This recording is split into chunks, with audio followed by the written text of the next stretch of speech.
भाऊसाहेब भोईर यांचे कार्यकर्ते आपल्या सोबत है।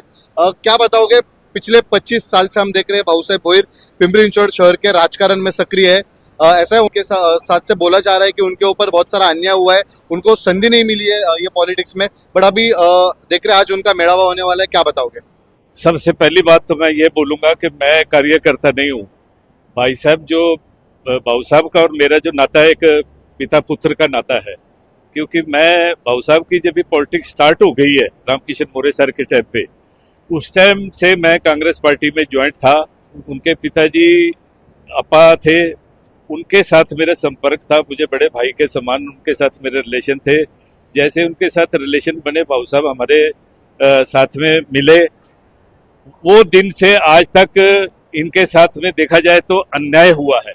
क्योंकि रामकिशन मोरे सर को ये बहुत मानते थे, उनकी कृपा से इन्होंने पॉलिटिक्स में ज्वाइन किया। उनकी वजह से उनके जो असूल थे, जो कायदे थे, जो भी चीजें थी, उनका आशीर्वाद सब कुछ लेके आज तक भाऊ साहब ने यहाँ तक पहुंचे हैं।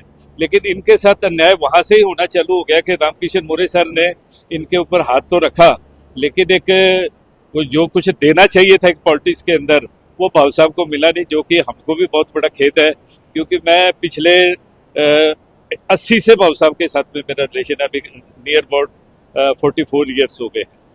और उसके बाद में कांग्रेस पार्टी के अंदर गए। कांग्रेस पार्टी की हालात ऐसी थी कि भाऊ साहब जब भी प्रेसिडेंट थे, उन्होंने बहुत अच्छा कार्य किया।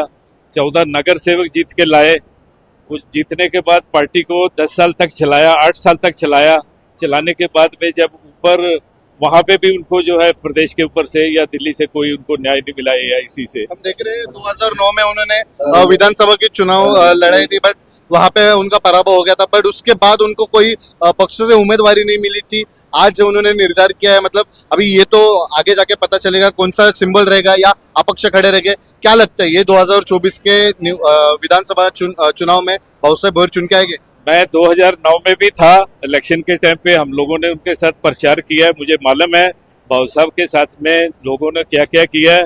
पार्टी का टिकट देने के बाद में जिन लोगों को भाऊ साहब ने जीवन भर सपोर्ट किया पॉलिटिक्स में, मैं नाम नहीं लेना चाहता हूँ, सभी लोग जानते हैं। अभी मैं आपसे भी बोल रहा, आपको भी पता है, जिन लोगों को इन्होंने सपोर्ट किया उन लोगों ने इनको पूरा जमीन के नीचे गाड़ने का काम किया।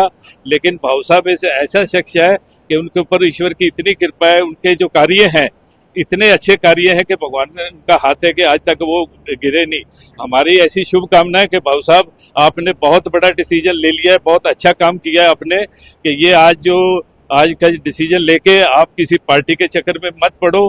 पार्टियां आती हैं जाती हैं, कोई किसी का साथ नहीं देता है। आप अपने ऊपर भरोसा करो, आपके साथ जनता है और जनता आपके साथ जब खड़ी है तो आपको ये न्याय जरूर मिलेगा। अब की बार आमदार आप होने वाले हैं, ऐसी हमारी शुभकामना देते हैं।